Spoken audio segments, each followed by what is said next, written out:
Chapter 6. As William put the horses into their stalls, his mind was on the woman inside the house. Of all the people to have answered his advertisement for a mail-order bride, the last person on earth he'd expected to answer was his dead fiancée. He felt as if he was living in some sort of strange fictional novel.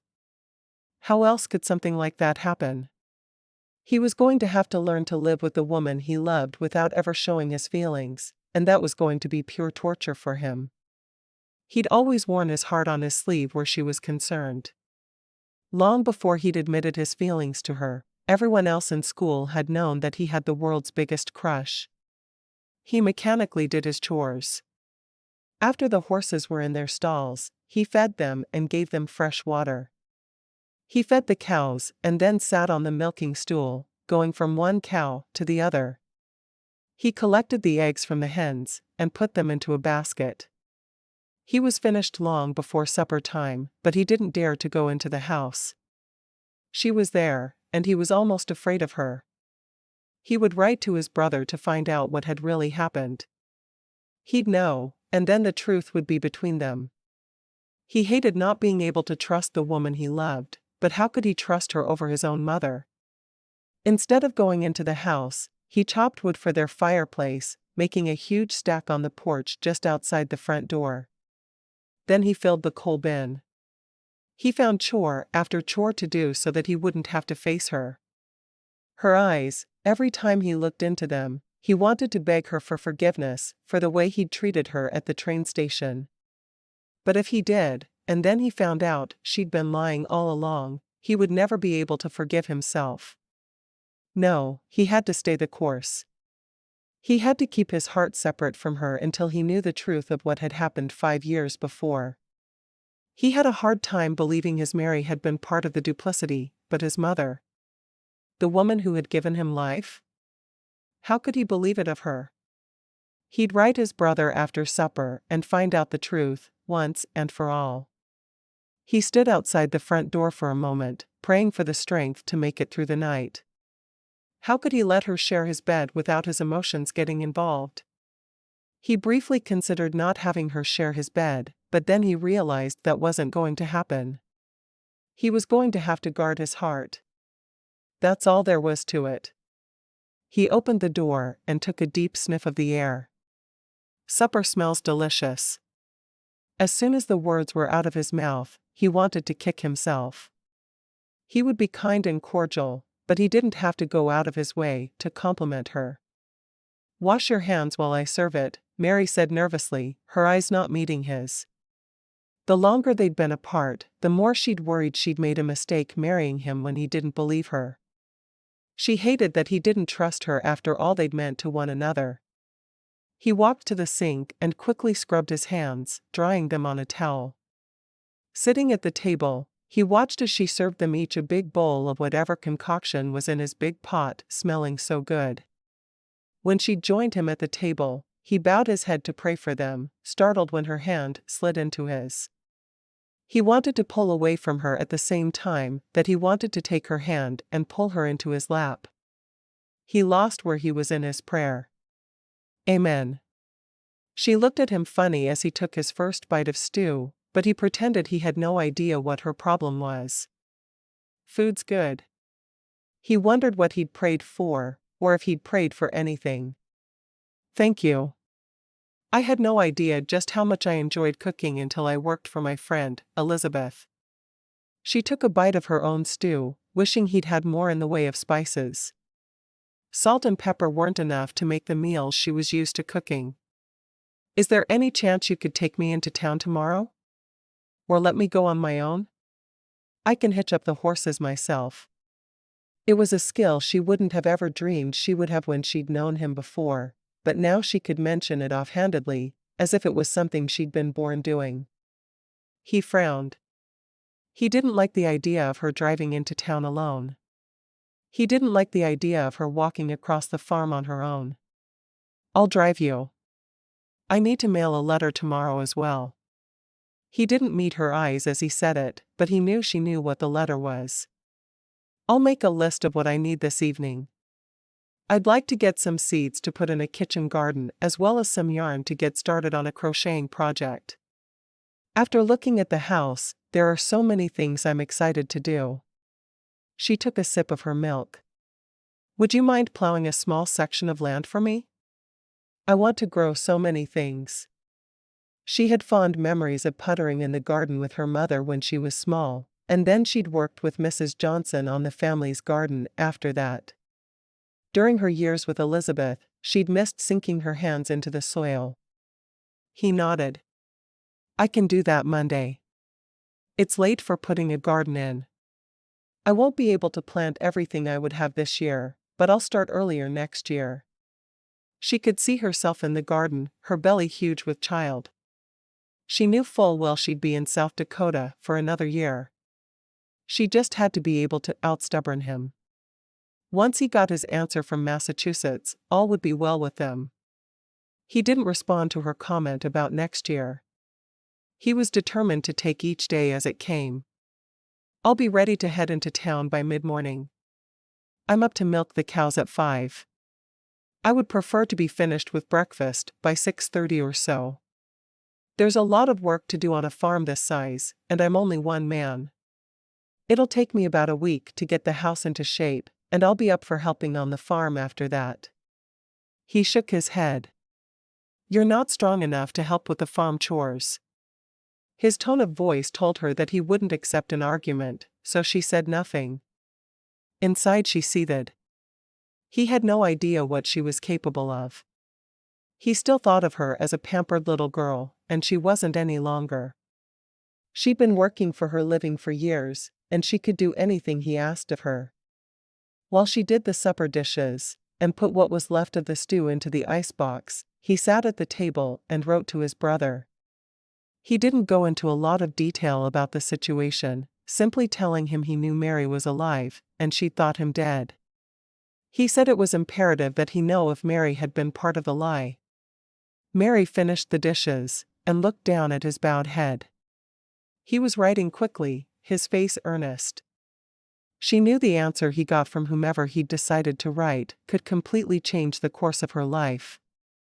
She said a quick prayer that the person would be honest. Going to her room, she picked up the letter she'd written Elizabeth on the train, preparing it to be mailed. She'd meant to do it before leaving town, but she'd been so startled to see William, she'd forgotten all about it. I've finished the dishes, and I'm going to go get ready for bed. This letter is to my friend Elizabeth, so she'll know I arrived safely. I'd appreciate it if you'd mail it with yours. I barely slept at all on the train, and I'm exhausted. She didn't wait for an answer as she went into the bedroom she would share with him and changed into her nightgown. It was a new one she'd sewn on the trip there. Made of white linen, she'd put pretty lace along the collar, knowing she'd wear it for her wedding night. She took down her hair and braided it into one long braid down her back so it wouldn't get tangled, and then she slipped between the covers. Closing her eyes, she thought about the day. She was married to the man she'd always loved, and she should be the happiest woman on earth. If only he returned her love and had faith in her. Time would tell, of course, but she didn't want to wait. She'd never been the most patient person in the world. She couldn't count the number of times per week poor Mrs. Johnson had to tell her a watched pot never boils. William finished his letter and sealed it, placing it in the center of the table.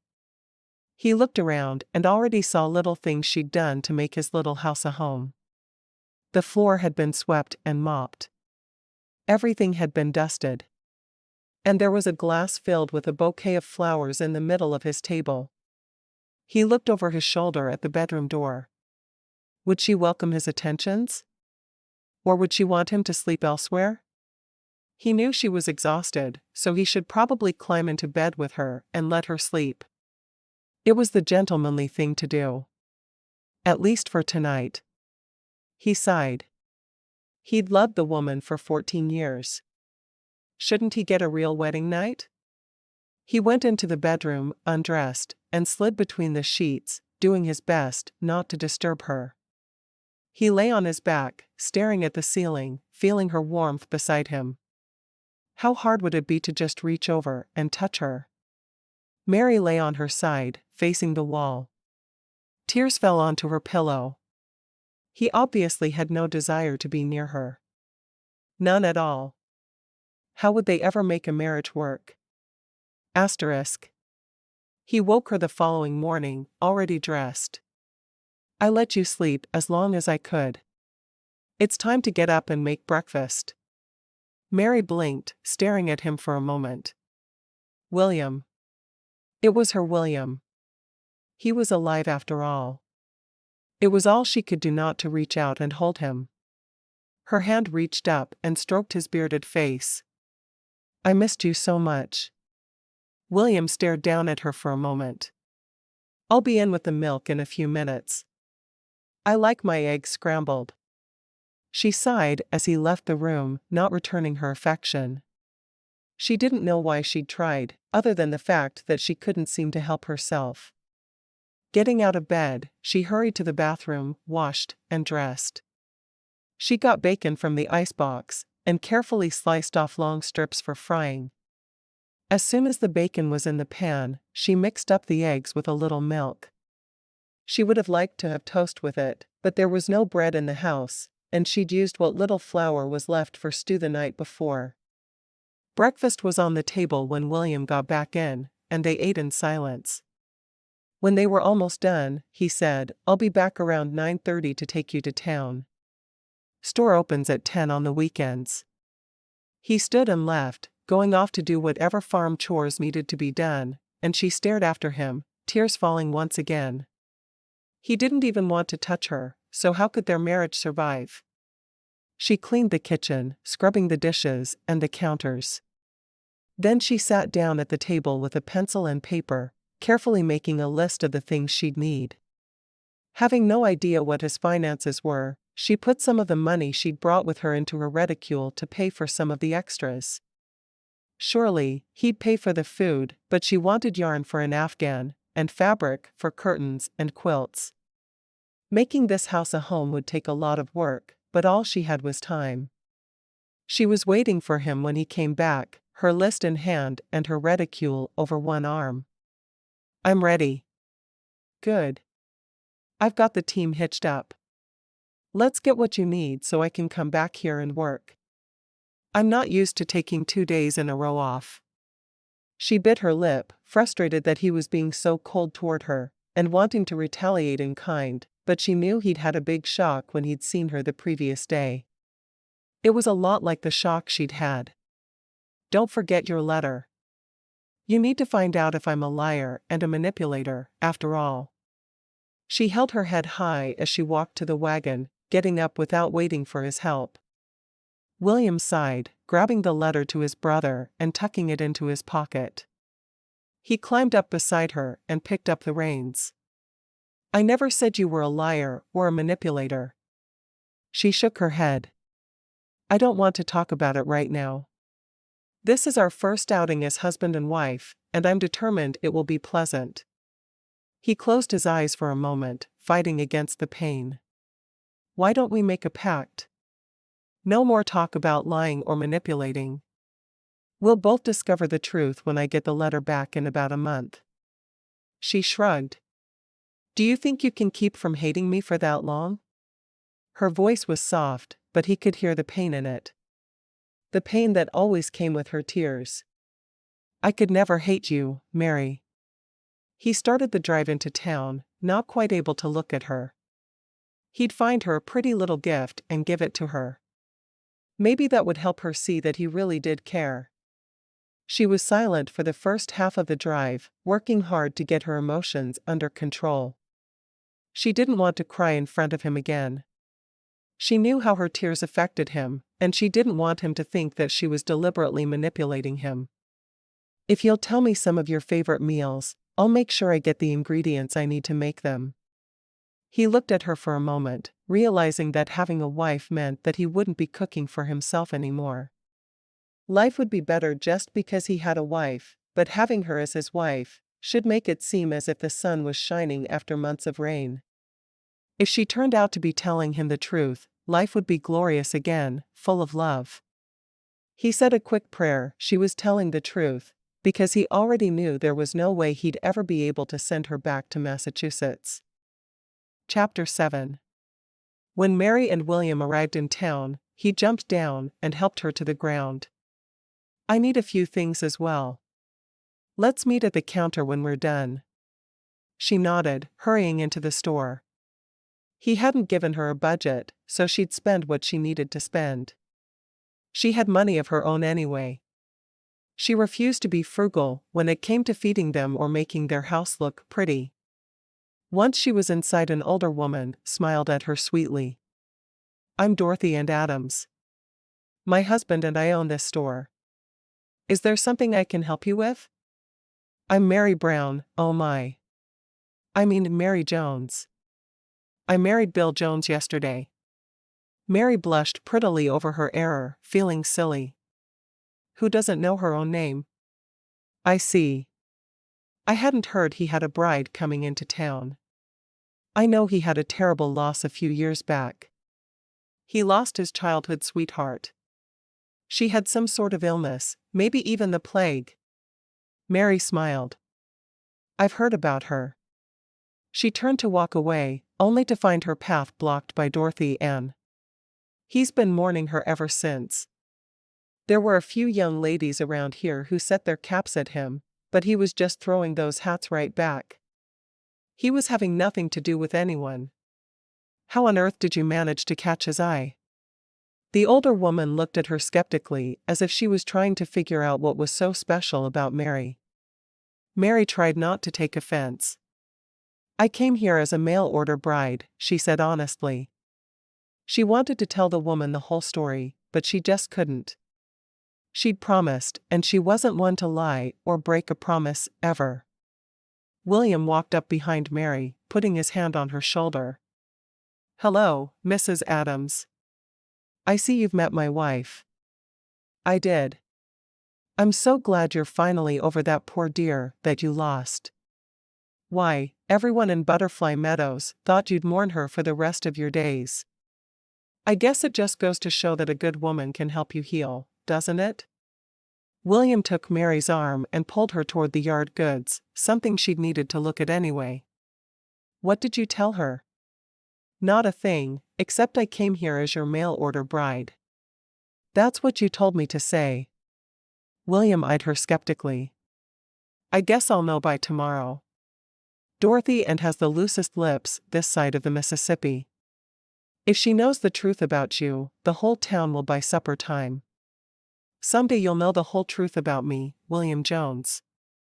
I can't wait for that day." She chose fabric for the curtains and tablecloth she meant to make, before turning to choose a few different colors and prints for the quilt, effectively dismissing him. He couldn't talk about the truth concerning her when he knew nothing about truth.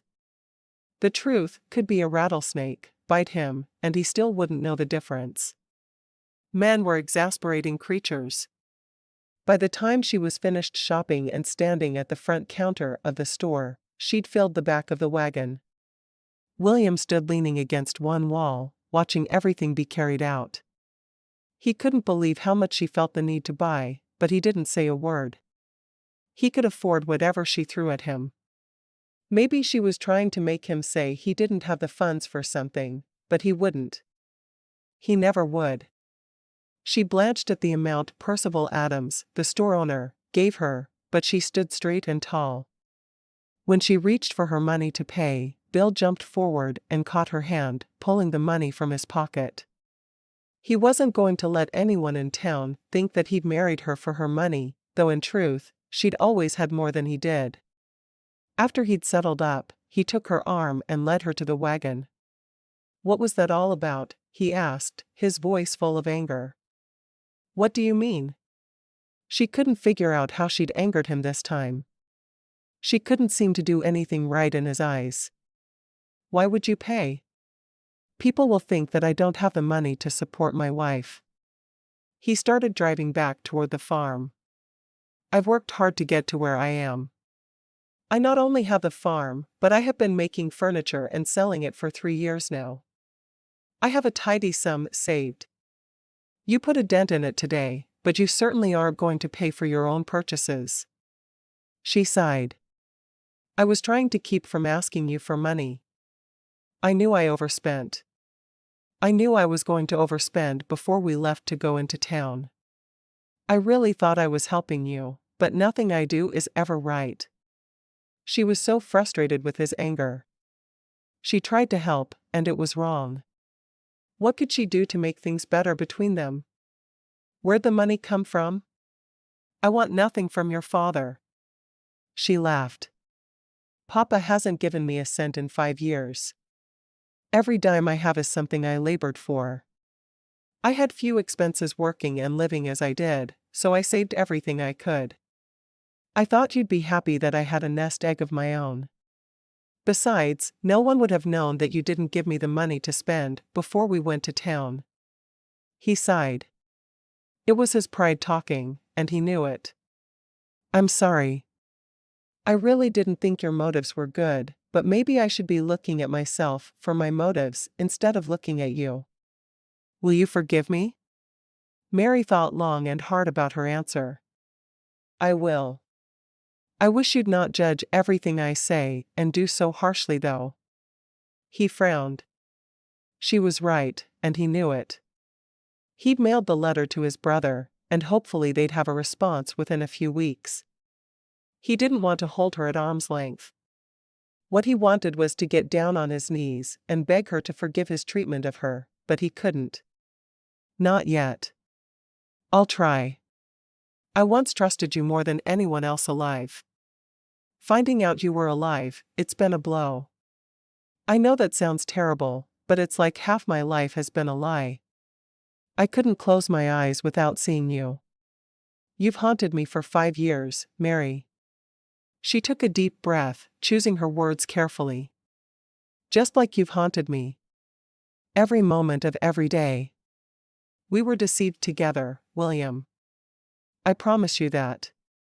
He eyed her for a moment, wanting with everything inside him to believe her.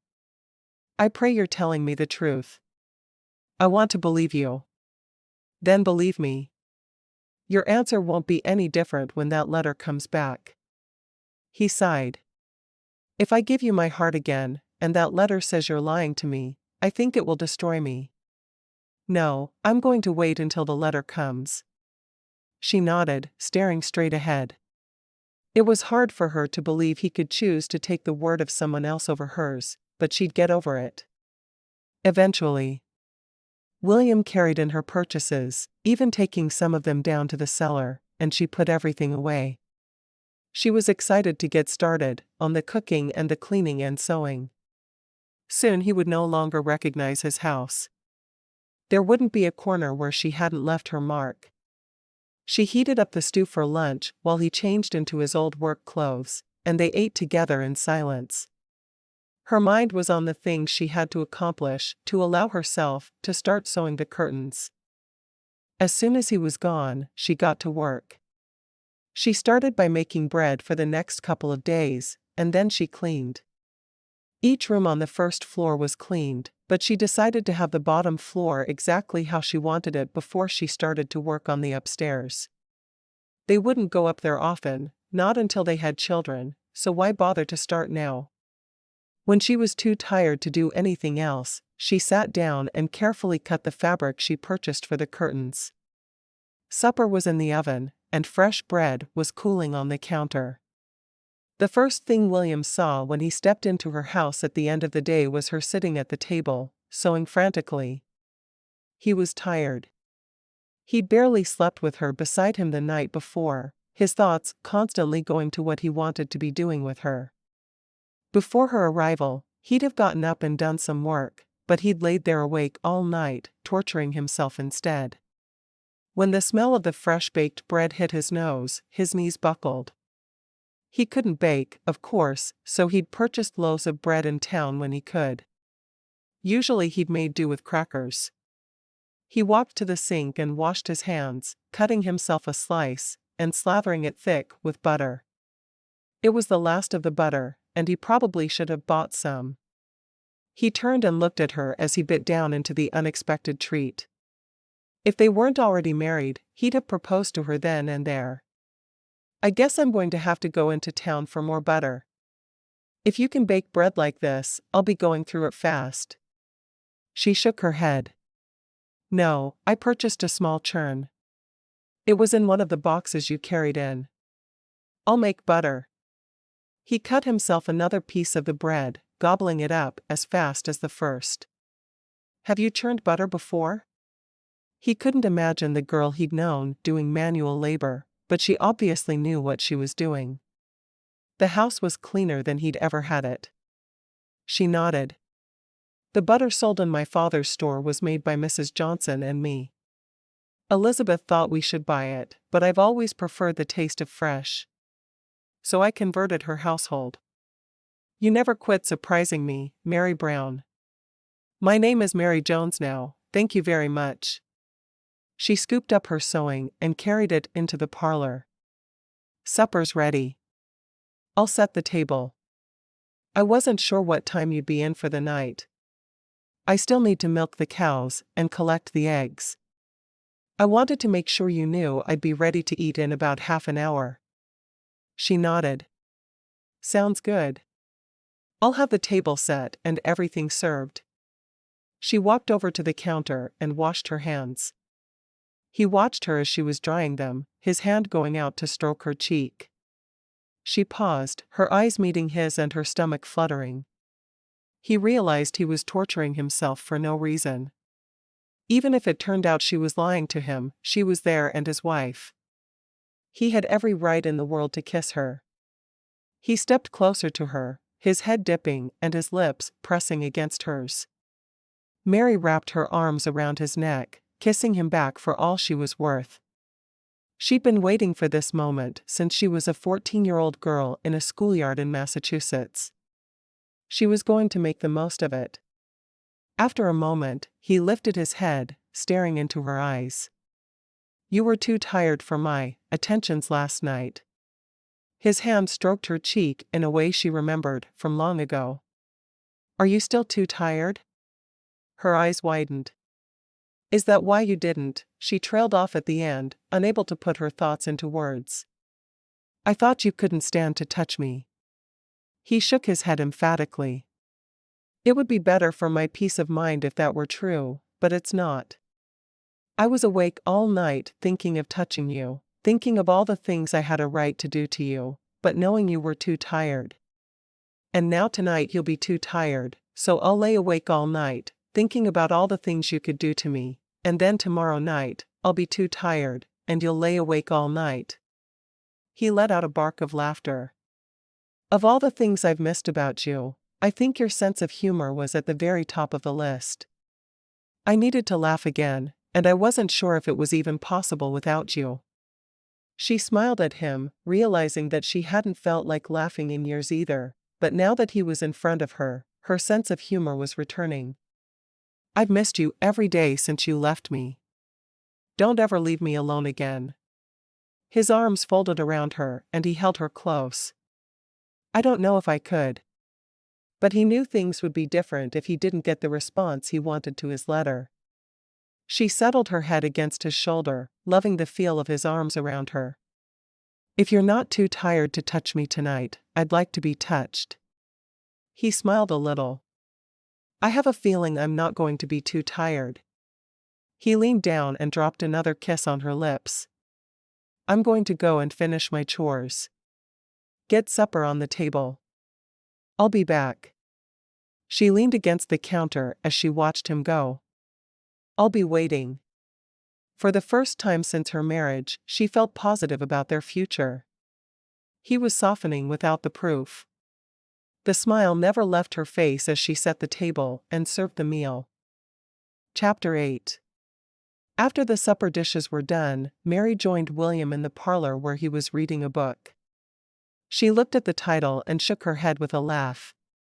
He was reading a book about farming. You and your non-fiction books. I've never understood why anyone would read them. She sank down onto the sofa beside him and plucked her sewing from the basket where she'd placed it before supper. Are you still rereading Heidi over and over? She nodded. I am. It makes me feel close to my mama. We made some really special memories reading that book together. What are you making? He asked, nodding down at the fabric in her hands. The colors are pretty. She smiled. I like them. I'm making curtains, and I'll make a matching tablecloth for the kitchen. I think it'll look nice. He reached down and pulled something out from under the sofa. I got this for you today. I thought you could do something with it. She took the box and opened it, a smile lighting up her face. It's the most beautiful vase I've ever seen. She jumped up to run into the kitchen, filled the vase with water, and put the flowers she'd picked the day before into it. When it was in the center of the table, she smiled happily, hurrying back to him. Thank you so much. He pulled her back onto the sofa with him, kissing her softly. I know how much you love flowers, so I thought it would be nice for you to have something to put them in. It looks better than the glass, doesn't it? She smiled contentedly, leaning her head on his shoulder. You've always known me better than anyone. Even when I was sticking toads down the back of your dress? I can still hear you. Girls kiss frogs, not toads. And then you invited me to kiss the toad myself. And you tried to kiss me and I kicked you. She snuggled a bit closer to him. I always thought I would be the one to kiss you first, but you surprised me that day and kissed me. He kissed the top of her head, his face soft as he thought about all the memories they had together. Technically, you kissed me first when you kissed my cheek the first day you walked me home from school. Mary sighed. Why did touching him feel so right? She'd tried to convince herself that she could let any man touch her once they were married, but she knew now it wasn't true. She may have been able to tolerate it, but there was only one man who could make her blood sing. She found that she was looking forward to consummating her marriage, something she had been dreading since she'd responded to his letter. How could she dread anything when it would happen with William? He belonged to her in a way no other man ever could. Do you want children? She asked. He nodded. That's why I was willing to marry someone other than you. I didn't want to give up the idea of having children. And that's why I responded to your advertisement. I can't imagine having children with anyone but you. She shook her head. Elizabeth has suggested a few times over the years that I respond to one of the letters for a mail-order bride, but I never felt like I could. She knew I was ready by watching me with her little boy, Benjamin. He's a beautiful little thing. You've not really been around children, have you? I mean, I don't know about the last 5 years, but I don't think you even knew what happened in diapers back when I knew you. She made a face. I knew, sort of. I became Benjamin's nurse because I took one look at him and fell in love.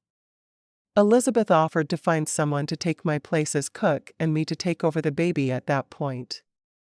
There was just something about holding that tiny little person that I knew was right for me. She shook her head.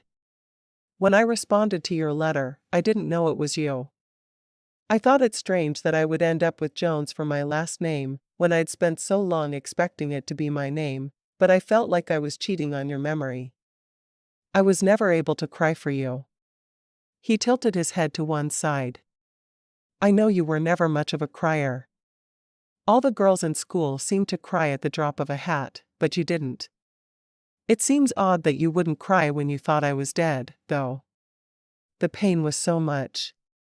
Elizabeth told me about a year ago that she worried about me from the moment she saw me in the train station. She knew that there was something so terribly wrong, my world was crashing down around me. I felt so sad I couldn't cry. I didn't cry until I set eyes on you instead. She shook her head. I cried until Papa told me you'd died. I swear, I'd cry myself to sleep every night for missing you. And then you didn't write. It took so long to get that first letter. I was sure you'd forgotten me. He smiled, stroking her cheek. I sent a letter every day from the train. You didn't get them? With every word, he believed her story more. With every moment they spent together, he knew he was never going to let her go. He could find out she'd gone on a killing rampage and murdered 100 people, and that might change his mind, but he didn't think anything less could. She shook her head. I went to the postmistress in town every day. She sighed. Papa probably had her holding my letters. The day that I actually got a letter, I was there when the train came in and saw my name on one of them. I bet that's why I was allowed to have it. I wonder if he was planning to kill me all along. She shrugged. I don't know. She wished she could understand what had happened all those years before, because she knew it would help her move on. We may never know. He ran his hand through his hair, frustrated. I wish there was a faster way to get an answer. I do too. But I'm going to ask you one question, so you can think on it. Do you really think I'd have insisted we marry when I saw you at the train station if I'd been part of the deception? She kissed his cheek. You think on that, while I go get ready for bed. Can I have 5 minutes? William watched her leave the room, his eyes bleak. What she said made sense to him, but that meant his mother had been part of the whole ruse. Why would she do that to him? He hoped his brother wrote back quickly, and he had some answers.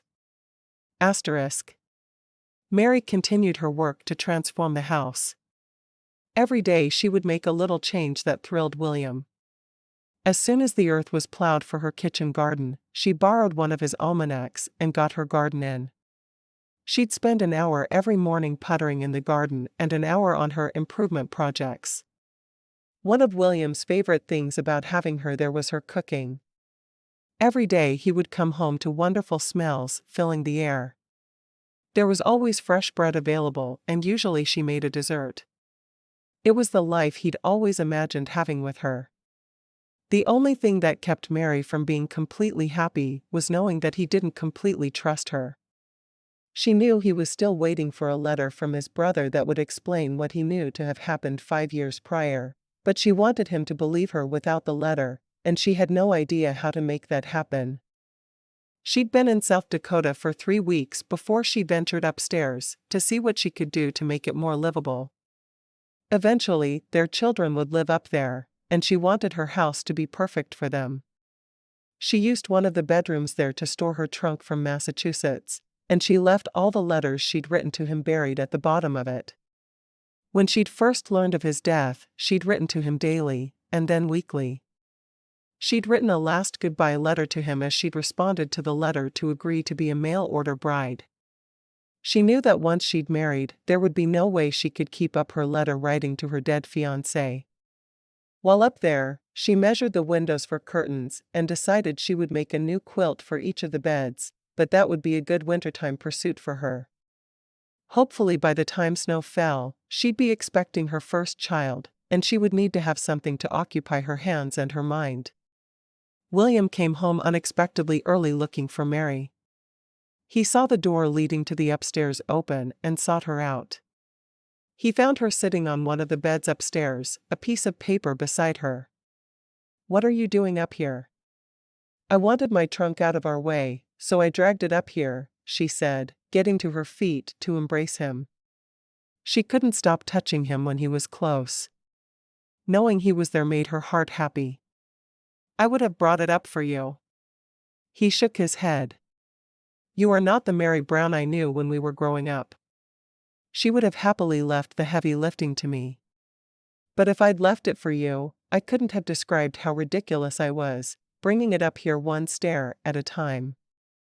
I was about 10 stairs up when I dropped it, and it slid all the way back to the bottom, and I had to start all over again. It took me a good 30 minutes to get it up here. He laughed at her description, knowing she was making it more humorous to make him smile. He glanced over at the mostly empty trunk. What are those? He asked, frowning into it. There were sheets and sheets of paper there, spread over the bottom. She closed the trunk. Just letters. No big deal. Smiling up at him, she brought up one of his favorite topics. I made a pot roast for supper. I'm going to make potatoes, and I baked a cake. I bet you thought I forgot your birthday. You're always taking care of me, he said, letting himself be distracted from the letters, for now. Just like you're always taking care of me. She looked out the window. It doesn't look late enough for you to be home yet. He shrugged. I figured I'd worked hard enough that I deserved a few hours off with my bride.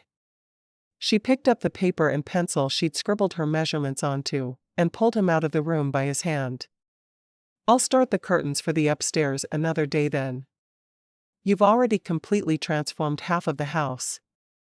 You're not done yet? She shook her head. There's another half of the house to be transformed, you see. Heading down the stairs, she went straight to the kitchen and set her paper on the counter, so she wouldn't lose it. Are you hungry? I can finish making supper early. He shook his head. Not really. I just thought it would be nice to go for a long walk with my wife. On a day that isn't a Sunday. She smiled, loving the idea. Let me check the roast, and I'm happy to go. She hadn't yet frosted the cake, but she could do that later. She was thrilled that he wanted to spend the time with her. Day by day, she realized he was trusting her more and more. Her life wasn't quite as idyllic as she'd once imagined being married to him would be, but it was getting there. She removed her apron and put on her bonnet. I used to laugh at people who wore bonnets like this, but they're so much more comfortable than a hat. If I don't want my face to burn to a crisp, they're perfect. He smiled, enjoying listening to her talk about anything. Together, they walked around the farm, hand in hand. I thought about getting a second homestead. I could add a tree farm to this one. The government is convinced that there should be forests along the prairie. It would be nice if you didn't have to buy wood for your furniture, but you always seem to find enough trees for firewood. She stopped and picked a few pretty pink flowers. She had no idea what they were called and truly didn't care. They were beautiful and would look good on her table in the vase he'd gotten her. They talked as they walked, and they dreamed of the future. He no longer talked about sending her back east if the letter said she was a liar, and for that she was thankful. She tried not to think about it often. Every few steps, she'd declare a new flower too pretty to pass up, and either she would pick a few, or he would do it for her, but they never picked more than 2 or 3 of each kind. She needed to leave most of them for other people to enjoy, and so more would grow the next year. As they got back to the house, she smiled at him. Thank you for coming home early and spending your birthday afternoon with me. Who else would I spend it with? Well, Dorothy and seemed awfully interested in you at church last Sunday. Dorothy and is old enough to be my mother. At the mention of his mother, they both sobered a little. She stepped close to him and wrapped her arms around him tightly. Happy birthday. I hope it's everything you want it to be. He stroked her cheek, happy that she'd remembered. He hadn't had a birthday cake since he'd left home, and to have someone remember his birthday was truly a treat. After supper, she gave him the gift she'd worked on. It was wrapped in brown paper and tied with a piece of twine. What is it? He asked, turning it over in his hand. I thought the special supper and cake were my birthday gifts. She shook her head. Of course not. I shared those with you. He carefully untied the string and opened the paper, taking out what she'd made, a new stocking cap, a scarf, and mittens for the cold weather. They were made of a blue that matched her eyes perfectly. I'll think of you every time I wear them. I know it's strange to give someone a gift like that in June, but Christmas would be too late for you to wear them all winter. They're perfect. Thank you. He caught her hand and pulled her onto his lap, kissing her. This is the best birthday I've ever had. She sighed, resting her head on his shoulder for a moment. I have to get the dishes done. Don't go anywhere. He picked up his book and found his marker. I'll be right here when you get back. Chapter 9. Just after William left to work the following morning, Mary realized she was out of flour. She wouldn't be able to bake fresh bread for supper that night if she didn't get some. If she hurried, she could get to town and back home before William was home for lunch. She hurried through the dishes and made the bed, sweeping the floor of the house. She wanted as many chores as she could get done finished before she headed into town. It would be an abbreviated work day for her, but she couldn't not make fresh bread. The look on William's face when he took a bite of it fresh from the oven told her that he'd missed having it too much for her to skip it, even for one day. She sat down at the table and made a list of things she needed from the store before hitching up the team. It was her first time to go anywhere without William since she'd arrived in South Dakota, and already it felt strange. They'd been to the store twice and to church 4 times since her arrival. As she drove, she admired the countryside. He sure had picked a pretty area to settle down in, and she was happy to be there. It seemed like the kind of place she had always wanted to live, even though she'd never thought to leave her little hometown. When she got to town, she walked into the store and shopped around a little. She hated shopping with William, because he always crossed his arms, leaned against one wall, and watched her shop. She wanted to be able to take her time, looking things over and deciding what she wanted. She asked for the flour and a couple of other small things and headed to the counter to pay. Dorothy was there, and she really didn't want to talk to the meddlesome older woman, but there was no way to avoid it. "Hello." Her husband had helped her in the store and was busy carrying Mary's things to her wagon. Dorothy smiled. "Where's that handsome husband of yours today?" Even though her lips smiled, her eyes were shrewd. Her eyes made Mary feel as if she knew something she shouldn't, and soon the whole town would know. "He's working. I had a flour emergency, so I had to come into town without him." Mary hated telling the woman even that much of her business. "I see." Dorothy offered her 2 letters. "A letter for each of you from Massachusetts. It's so odd to me that you came here as a mail-order bride, but you're from the same state. Seem to even be from the same town. Massachusetts is a big state.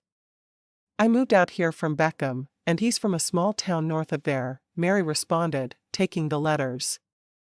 She didn't bother to glance at them with Dorothy watching, knowing the older woman's propensity for gossip. "Thank you." She quickly paid and hurried out of the store, her purchases already loaded for her.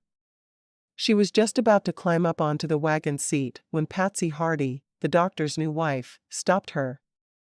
"How are you, Mary?" "I'm good. I wasn't watching my supplies closely enough and ran out of flour." "How am I supposed to bake bread without flour, I ask you?" Patsy grinned. "I'd done the same thing. I'm closer to the store than you are, though." Mary smiled down at Patsy's little girl, who was throwing a ball up in the air and catching it with the baseball glove on her other hand. "Is there a baseball game going?" Emily shrugged. "Haven't found one yet, but a girl should always be prepared to pitch." "I didn't know you were a pitcher." "Best pitcher in all of Butterfly Meadows," Patsy said with a smile at her daughter. "Someday she'll learn to like flowers and other things girls like, but for now, we're just proud of her pitching." Mary squatted down so she was eye level with the girl. "You just keep being you, Emily. Sometimes you can't worry about other people's expectations of you." "Dolls are boring," Emily said with a sigh. "I can see where you might think that." Mary stood up straight, smiling at Patsy. "It was good to see you. I'd love to have your family come to supper sometime soon. Maybe on Sunday?" She and William hadn't had any guests since her arrival, and with all the work she'd done on the house, she liked the idea of showing it off. Besides, this woman was a midwife, and she wanted lots of babies. It wouldn't hurt to be friendly with her for when the time came. "Sunday supper sounds lovely," Patsy said. "I haven't had time to make a lot of friends here yet. It will be nice to have some adult conversation." Emily eyed Mary suspiciously. "I don't have to play with dolls at your house, do I?" "Of course not. You can bring your ball and throw it if you want to. Mary didn't care what she did. She thought girls should be encouraged to do whatever they liked to do. Climbing up into the wagon, she waved and drove out of town. They could finalize plans with the Hardys on Sunday morning at church. As soon as she was out of town, Mary pulled over to the side of the road and looked at the letters in her hand. One was from Sam, William's brother, as she'd expected. The other was from Mrs. Johnson. No wonder Dorothy had been suspicious. Both letters were from the same town. Their secret may be out. She'd have to talk to William about it over lunch. She quickly opened the letter from Mrs. Johnson, whom she'd written as soon as she'd arrived in South Dakota. It wasn't her usual long newsy letter as she'd expected. Dear Mary, I received a visit from Sam, William's brother, today. He was asking me questions about what happened 5 years ago. He said that he'd had no idea you were told William died, but that he was on his way home to ask his mother everything. I thought you'd want to know that someone is finally trying to get to the bottom of the deception. I miss you a great deal. I hope you won't forget me way out there in the West. Mrs. Johnson. Mary closed her eyes. If his brother didn't know what she'd been told, then how would he respond? She was almost afraid to give the letter to William, but she knew it was the right thing to do. She'd never deceived him, and she never would. Her drive home was torturous as she tried to wrap her mind around the fact that the answer was finally there, but it might not be the one she needed it to be. How on earth would she be able to go on if he sent her home to Massachusetts? Asterisk. William found he was working for shorter periods of time. He went out after breakfast, but his lunches were earlier and earlier. Why, it was only 11:30 now, and he was already standing in the kitchen, wondering where his wife had gone. She'd been upstairs the day before, so he headed up there, calling her name. He looked into the bedroom where he'd found her. Mary? There was no answer, and he frowned. He'd come home early to see a wife who wasn't there. Where had she gone? His eyes landed on the trunk full of letters that she'd closed when he'd looked at it yesterday, and he wondered what was in there that she hadn't wanted him to see. Even as he opened the trunk, he told himself it was wrong, but then he reached for the first letter. It was dated just over 4 years before. My dearest William, I know it makes no sense that I continue to write letters to you every day, but I still miss you with everything inside of me. When I walk to the market, which I do frequently, because I work as a cook, I look for you in every stranger's face. At night, while I'm in bed, I think about you the most. I can't quit wondering what our lives would be like if we'd married when we wanted to. Every day that I live was a day we were meant to live together. I must confess, I feel your death is in some way my fault. My father is the one who sent you away. How can I forgive myself for that? All my love. Mary. The next letter was dated 6 months later. Were all the letters to him? He read it, feeling his heart break for his sweet wife. My darling William. I made myself go for a week without writing you. I felt like I was doing something horribly wrong for not taking pen to paper every evening as I have for the past year and a half, but I know that you would want me to move on and still live my life. But how does one live when her heart has been shattered? Some days, the sorrow is so great that I'm not sure if I can continue on. My friend, Elizabeth, makes it easier for me.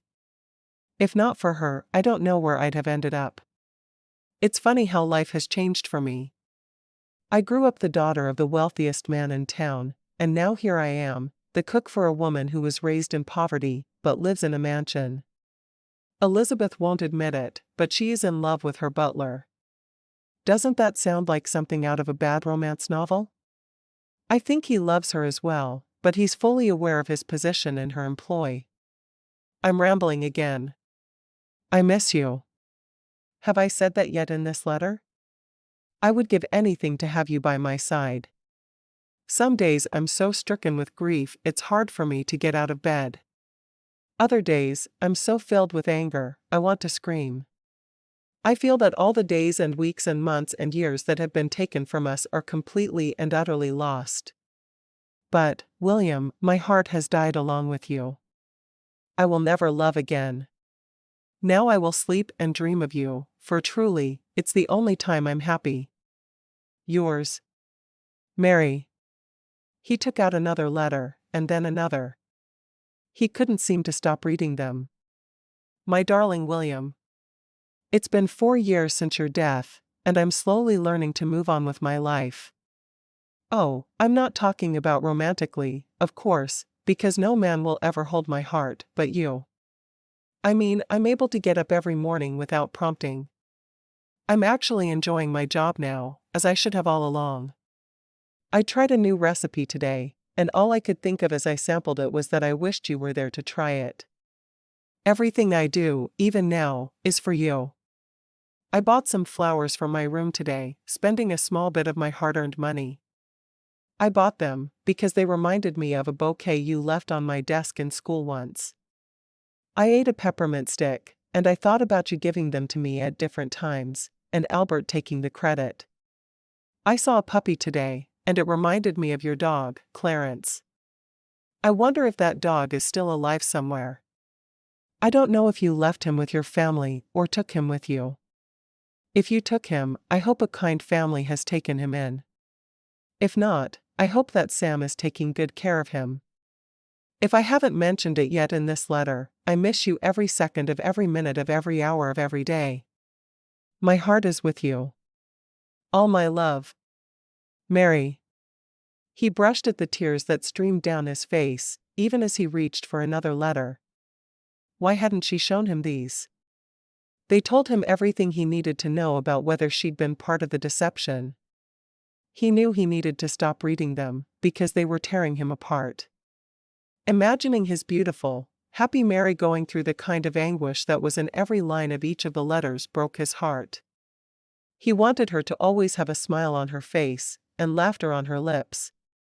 He realized she'd learned to laugh again after marrying him, because he'd seen it happen gradually. She'd started out being very formal with him, but slowly, she'd started joking, and her sense of humor had come out. Her smiles had come more readily, and her heart had seemed as if it was on the mend. Slowly. The only thing keeping her from being truly happy was him. She was waiting until he got his letter, before she allowed herself to live and breathe easily again, and it was his fault. He should have believed her from the beginning. How could there be the kind of love he felt for her without trust? As he sat there on the floor, he read through letter after letter. There was little difference from one to the next. They were all about how much she missed him. There were daily details in some, but not in most. Most just talked about how much she missed him. There were 2 where she was angry with him for leaving her alone to deal with life without him. They'd mourned one another differently, but they'd both mourned. He'd worked himself into a frenzy and given up sleep, while she'd clung to sleep, being happiest when she was dreaming of him. He knew because she told him over and over in letter after letter. Now he understood why she didn't want him to see them. She didn't want him to understand the depths of her despair at his death. She wanted him to think she was strong and capable, and he now understood she could be both. She could be strong, but weak at the same time. She was a fighter, and she'd made it through the loss of the only man she'd ever love, her words again, not his. She said she hadn't cried for him, and he now understood that her pain had been too great for tears. Sometimes the hardest things, the things that you think will be the end of you, are the things that you can't cry over. He didn't need the letter from his brother. He didn't need anything but his Mary. He'd start all over again with nothing if that's what it took to convince her that he believed in her, and the love they had for one another. He stuck one of the letters in his pocket, the one from 4 years after his death, and carried it with him as he went looking for his wife. Chapter 10. Mary got into the house and found it empty, breathing a sigh of relief. Sometimes William was a little early for his lunch, and she didn't want him to have to wait for her. She made flapjacks for lunch with some bacon, a simple, fast meal, so she could get it ready before he came in for lunch. She set the table while the bacon was frying and poured milk for them both. After it was set, she put the letter from his brother on top of his plate. She was afraid of what was in it, but she couldn't keep it from him. She loved him too much for that. She heard a sound from behind her, and saw William standing there, looking at her. "You weren't here when I got home for lunch," he said, sounding a little lost. His eyes were bloodshot, and she immediately started fussing. "Are you getting sick? Let me get you a hot towel for your eyes." She didn't wait for him to respond, quickly wetting a kitchen towel and laying it on the back of the stove to warm it. "Where were you?" "We were almost out of flour, and I didn't want to make you go without fresh bread tonight, so I went to town to get some." "I'm sorry I wasn't here." She bit her lip nervously. "I used my own money, but I made sure that I kept the paper, Dorothy, and wrote the amount on, so you could pay me back if you felt the need. I know you don't want me spending my own money." He took the paper she offered him, staring at it blankly. "It doesn't matter." "It doesn't? I thought you didn't want me spending any of my money on food or anything." He shrugged. "We love each other. It doesn't matter what anyone else thinks, does it?" I was too wrapped up in what other people would think. He felt like an idiot for the way he'd treated her, when she had nothing but love for him. "We love each other? I know I love you, but you love me?" She stared at him, wishing she could throw the letter away now. If he loved her, would it say something that would change his mind? He walked to her, wrapping his arms around her. "I'm so sorry I didn't believe you. I should have." "What? We got Sam's letter today. You should read it before you say something else. I don't want you to love me and then take it all back." He shook his head. "I don't need to read it to know you've been telling me the truth." She pulled back so she could see his face. "What aren't you telling me?" He sighed, pulling her letter from his pocket. "I read your letters." She swallowed hard. "All of them?" There had been a couple where she'd raged at him for dying. She'd been angry, but not at him. Never at him. He nodded. "I came home early, and you weren't here, so I went to the room you were in yesterday, and I opened the trunk. Some of them were written when I was angry with you for dying. I'm so sorry you had to read those." He covered her lips with his fingers. "I do understand. I alternated between anger and grief. Sometimes I was angry with you. Sometimes I was angry with your father, but there was almost always some anger. And a grief that brought me to my knees." She sighed, resting her forehead on his shoulder. "I got a letter today too. Your brother has been asking questions around town. I don't think he knew the full story when he went to see Mrs. Johnson. I want you to read the letter." He shook his head. "I don't need proof." She swallowed hard. "You may not, but I need to know what he found out. I need to know if it was your mother who told my father you died, or if they decided on it together. I need to know why." She turned back to the stove to finish cooking lunch. "Please." William watched her for a moment, but he understood. He'd probably come to the same conclusion later. They both needed to know what had happened. Well, they knew what had happened. They needed the why of it, though. He picked up the letter, using the knife at his place setting, to slit it open. He closed his eyes for a moment, half afraid of what he'd find, but he had to know. They had to know. "Dear William. Until today, all I knew of the story was that she had decided to leave town and never see you again, and it would be best if you thought she was dead. When I received your letter yesterday, I sat down and wrote that to you, but Dottie convinced me I needed to make sure of what I said before I destroyed your marriage with a girl you've loved your entire life. I went first to talk to Mrs. Johnson, her family's old housekeeper. She said that she only knew that you had died, and she'd been dismissed once Mary ran away in the middle of the night. I think her father believed that she helped her get away, but she claims not to have had anything to do with it. Then I went to talk to Mama. That's where the truth started to slowly unravel from the lies. Mama went to take Mary a letter from you. She'd picked it up while she was checking for a letter from you for herself. When Mr. Brown opened the door, he told her he wanted to speak with her privately, but in a whisper, so Mary wouldn't know what was happening. They went into his study, and he told Mama that he didn't want the two of you to marry, and he would do anything to keep you apart. He offered her money to tell you that Mary was dead, said he was going to tell Mary that you had died. She took it, because Papa was already sick, and she wasn't sure how she was going to be able to make ends meet. William, I don't want you to think badly of her about this. She was crying when she told me. She was absolutely heartbroken about it. She wanted to tell you again and again, but she was afraid he'd find out. He told her you weren't good enough for his daughter, but we all know he was wrong about that. I don't know why he kept up the lie for so long. He lost his daughter, the only person who loved him, because of the lie. I really can't understand it, but I do know that's what happened. Mama said she won't write to you again, until she knows that you want her to. She truly is remorseful over her part in it.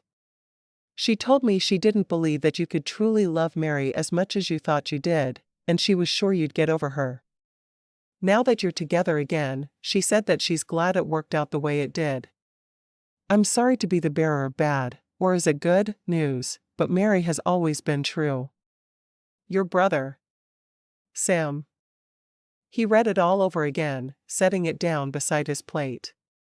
Your father paid my mother to help him lie to us. She flipped the flapjacks onto a plate and put them on the table along with the bacon. I'm not terribly surprised. Papa never liked you.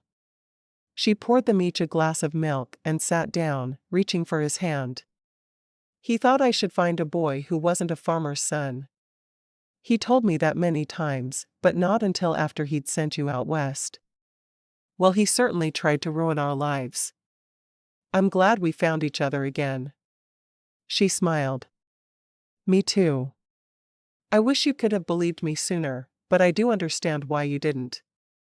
I had a hard time believing my father lied to me as well. He was good to me. I know you loved him.